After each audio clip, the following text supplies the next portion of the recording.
Alright, question 1. To figure out which equation this is, we're going to use the maximum of 120. Notice all 4 choices have 120. When they tell you that there's 60 cycles every second, that's not the number that goes in the equation here. That is what we use to determine what number goes in the equation in the parentheses. This is the formula that we're going to use to figure out what number goes in the parentheses. 2 pi is normally 1 cycle of sine. And I want to know how many pi's is it to do 60 cycles. So when I cross multiply and solve, I get 1 times x is 1x, and 2 times 60 is 120, and then the pi comes along too. So that means that 120 pi is the number that goes there. So number 1 is choice 1. Number 2, tides are a periodic rise and fall of ocean water. What is the most important value to have?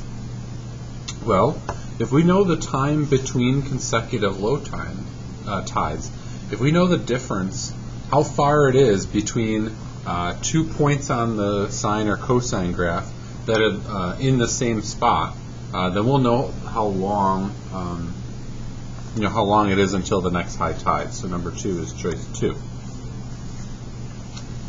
Number 3 wanted me to draw a triangle in quadrant 2. So there we go, in quadrant 2. The terminal side and angle is always touching the x-axis, so there we go there. It says the radius of this circle is 10. Now I didn't actually draw the circle, but the radius being 10, if we put the circle here, you can see that's the radius, right? The hypotenuse is always the radius in these situations. And then they told us that the y-coordinate of this point is c, or is 8, and it's labeled c. If the y-coordinate is 8, then that means that this side of the triangle is 8, because that side is just going up, right? And y represents going up. To find this side, I use the Pythagorean theorem. 10 squared 8 squared is 64. 100 squared minus 64, or 100 minus 64 is 36, and the square root of 36 is 6. So now that I have the 3 sides of the triangle, let's do cosine. Cosine is adjacent over hypotenuse. So that's why I got 6/10, and then I reduced that to 3/5. However, in quadrant 2, cosine is negative. And this 6 needs to be negative because it's going to the left, right? So we're going to pick the negative 3/5 answer, choice 3. Number 4, they want to know the amplitude of this equation. Amplitude is the number in front of the sign. So amplitude is 4.8. Choice 2 is your answer. This is the midline, this is the period, and this is the horizontal shift. I'm sorry, I said this is the period. This is the frequency, but it's related to the period. Number 5, we're going to pick choice 1. This one's drawn correctly because 13 pi over 20.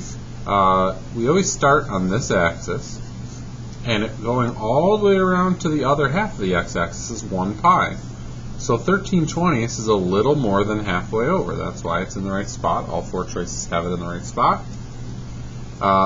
Measure alpha is always connected to that original starting point, and theta is always connected to the closest x-axis, so that's why choice 1 is the correct answer. Number 6, the terminal side of an angle is at the standard position. When I was given these coordinates, I noticed that both of them were negative, so that means that this needs to happen in quadrant 3. It says unit circle, so I know that my hypotenuse is 1. They gave us an x and a y, so I use those to label x, y. I have all 3 sides of the right triangle, so I just need to you do the correct relationship. Secant is related to cosine, and then secant is the reciprocal of cosine. So if I know the cosine of this angle, I can find this cosecant, or the secant by just flipping it upside down. So the cosine of this angle is adjacent, negative 1/3, over hypotenuse, which is 1. And then secant is just that answer that I just wrote flipped upside down. And 1 divided by a negative 1/3 is negative 3. That's choice 3. Number 7, all these little clues here are going to help us build the equation. Cosine usually goes from 1 to negative 1. But all these choices have a negative 4 out front. So now instead of going from negative 1 to 1, it's going to go from negative 4 to 4. This minus 3 is going to take these numbers and move them down 3. So now it's going to go from negative 7 to positive 1. So that would match the maximum height clue that we have here. To have a period of 8, we need to use this formula to figure out what number goes in the parentheses attached to the x. So the period is 8, and when I cross multiply this, I get 8 times b equals 2 pi, and then 2 pi over 8, which reduces to pi over 4. That's why it's choice 2. Number 8, what is the equation that, of this graph here? I see that its maximum and minimum are negative a half, so that means that its amplitude is a half, and the midline of this is 0, right? Because this x-axis is cutting it perfectly in half down the middle. So I need to pick an answer choice with a 1/2 as an amplitude. You can see none of these choices have a midline being added, so we're good on that front. I drew this dotted line here because I noticed that this right here is 1 full cycle. This number in front of the x represents how many cycles does this graph do in 2 pi. Well, if it does 1 full cycle in 1 pi, then it's going to do 2 full cycles in 2 pi. So that's why choice 1 is the answer. 2x means that this is going to do 2 full cycles in 2 pi. Number 9. We have a picture here. I notice this is negative and this is positive, so we're in quadrant 2. Negative 4 means that this is negative 4 and this is 3. I use the Pythagorean theorem. It's a Pythagorean triple. 3, 4, 5 is a Pythagorean triple. This is a right triangle, so if I know 3 and 4 are the 2 legs, I know that the hypotenuse is 5. Hey, I have all 3 sides labeled. Now let's just make sure we do the right relationship. Sine of this angle is opposite over hypotenuse, which is 3/5. It's positive 3/5. In quadrant 1, I'm going to draw this out for you. In quadrant 1, all trig relationships are positive. In quadrant 2, only sine is positive. In quadrant 3, only tangent is positive. And in quadrant 4, only cosine is positive. And you'll hear some teachers try to remember this by saying all students take calculus. That's why I almost wrote a K there instead of an N. This will help you remember whether your answer should be positive or negative based on the quadrant and the trig relationship you're doing. Number 10, here's a cosine graph. I drew the midline at 3, so I need my equation to have a C of 3. So right away, that's down to choice 1 and 2. I see the amplitude is 2, so right now I already know that the answer is choice 2 because I need the amplitude to be 2. By the way, this means that this 6 cycles in 2 pi. It does 1.5 cycles in pi over 2. So that means in 1 full cycle, or 1 full pi, it would do 3 cycles, and in 2 pi, it would do 6 cycles. So number 2 is the answer. I confirmed it. Number 11 gives us an equation here, and it wants us to do average rate of change. Average rate of change is just a fancy word for slope. And if they're asking for average rate of change, they're going to tell you the x's to use in the slope. So remember, our formula for slope is change in y over change in x. So hey, look, 1 and 2 are the x's, so I use them down there. The change in x is negative 1. To find the y's, to find the numerator, I need to plug in 1 and 2 into this equation. I just typed in my calculator, made sure I was in radian mode. When you plug in 1 to this equation, you get 14. When you plug in 2 into this equation, you get 2. And then I subtract to find the change, and I get 12 divided by -1, which is -12. This should have a label. It says nearest centimeters per second, so this should be labeled centimeters per second. And then the second part of this question, where does h of t equal 0? Where is this graph outputting a 0? If it's outputting a 0, then the graph should be hitting the y or the x-axis, because y is 0. So between these two intervals, I graphed it on my calculator, and I'm only going to look between 1 and 5, and they just want to know where is it hitting the x-axis. So I found the two places on the graph. I used my calculator I did trace, and I got pretty close with my decimals. Trace should usually get you pretty close, and if it doesn't, there is an option, second calc, and then choosing the 0 option. That'll let you get the precise answers. So it was a 2.2 and 3.8.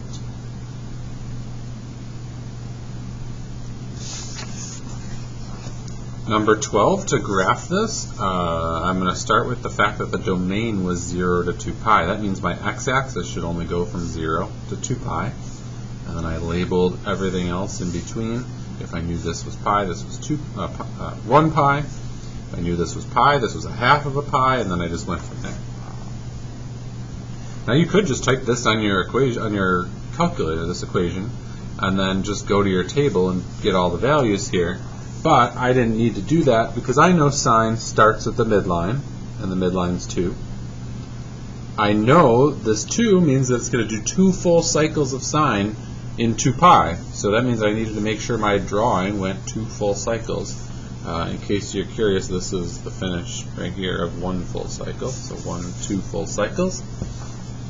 The 3 means the amplitude is 3. That means if I go to the midline and go up 3, I'm going to get to the maximum of this graph. And if I go to the midline and go down up 3, I'm going to get to the minimum of this graph. So that was all the information I needed. Then I just placed all those dots there to connect the points. Since this was sine, I knew that from the midline, the graph would need to go up, down, down, up. That's how sine always goes.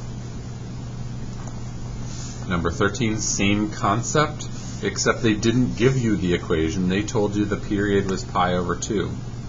If the period is pi over 2, I used the formula we talked about earlier to figure out that the number in the equation is 4.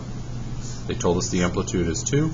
This equation leads us to a graph that looks like this. This is sine that starts at the midline. We don't have a midline. Goes up to the maximum because the amplitude is 2. Goes down to the minimum because the amplitude is 2. And then it finishes the cycle at pi over 2 because it told us that it finishes the cycle at pi over 2. And then we do have 4 full cycles here because that's what we calculated it to need. Remember, on these graphs, you can use your calculator. Number 14, lung capacity is representing this equation here, and they want to know what is the maximum value of this function. This is another one you could graph. These numbers are pretty big, so you might have to do some manipulation of your window. But I can find the midline and the maximum and the amplitude without using my calculator. This is the midline. So this graph, whether it's sine or cosine, is be cut down the middle at 2,450. And then since we're at sine, the midline is not the maximum. I'm going to take this midline and I'm going to add the amplitude to it, and that will give me the maximum. The maximum is 2,700, which is the maximum capacity in milliliters of this person's lungs. Number 15 wants us to explain why cosecant of theta is 1 over y. So in this picture, we're in quadrant 4. I don't know what x and y are, so I just labeled them x and y. It's a unit circle, so I know the hypotenuse is 1. Cosecant is just finding sine and then taking the reciprocal of it. Sine is opposite over hypotenuse. Opposite is y. Hypotenuse is 1. So the sine of this angle theta is y, right? Y over 1. And the cosecant of something is just the reciprocal of sine. So the cosecant of something is just take this fraction and turn it upside down. So I've explained why cosecant of theta is 1 over y. Number 16, we have a wheel here, and this graph represents what's happening to this point on the wheel as it rotates. So if this wheel is spinning, it's going to go, this dot is going to go down to the bottom and then back up. That's this graph showing where that dot is in relation to the ground. It's the height above the ground in inches. We know this wheel is 26 inches because look, at this point it's 26 inches off the ground. So anyway, this is asking what's the period of this graph? Period means how long does it take to do one full cycle. Hey, look right there. One full cycle is 2/3. That represents how long does it take this wheel to do one rotation. This wheel spins once every 2/3 of a second. And I should write second there. Number 17, they want to know which graph has the longest period. So I actually did some math here. You probably don't need to do it. You just look at this visually. If it has the longest period, then it's the widest graph. It takes the longest to do a full cycle. And if you look at graph C, I see this cycle here, and then I see this cycle here. I see, graph C is the solid one. Graph C, I don't even see a full cycle of graph C, right? The dotted one I was just pointing at, I can see a full cycle from there to there. Graph A, I can see a full cycle from there to there. But graph C, I see a cycle start here, and I don't ever see that end, right? So if I can only see part of one of full cycle here, and I can see A and B's full cycle at least, then I know that C has the greatest period. Now the math I did was I actually picked the same point on each graph and then subtracted just to make sure what the horizontal distance was. I can't even see the second one on C, so I know it's the correct answer. Number 18 wants us to go to the point 2, -1, which is down here, and it wants us to draw a triangle using that. So if 2 is the x and 1 is the y, I'm able to draw a triangle with a leg of 2 and a leg of -1. Use the Pythagorean theorem to find the hypotenuse. It works out to be radical 5. And then sine is opposite over hypotenuse, so this is the sine of that angle. Now I did write this as a second answer because remember we learned that you can't have a radical in the denominator. So I multiplied the top and the bottom by radical 5. These two are equivalent, and if you wrote either of these on the Regents, I think you would actually get it right. This is the preferred answer, but however, both of them are correct. And then number 19, T47 is right there. It's in second quadrant, so I drew it in the second quadrant. It's in the unit circle, so I know my hypotenuse is 1. I use the Pythagorean theorem to calculate. This is 1 and this is 4/7. 1 squared minus 4/7 squared works out to be 33/49. And then I just need to square root that, right? Because the Pythagorean theorem says a squared plus b squared equals c squared. This is a squared, so I need to square root that. And I can square root the 49 to be a 7. Can't square root the 33, so I'm just going to leave it as radical 33. And then this is quadrant 2. In quadrant 2, the x needs to be negative, so that's why the answer to this works out to be negative radical 33/7. Now question 20, I'm not going to do on this video. It is guaranteed to not be in our test. I've hinted at that throughout the week, so I'm not going to go through that now. If you want to figure out how to do that just on your own, you can let me know and I'll help you with that. So thanks for watching. Have a good day. Good luck on your test. Bye.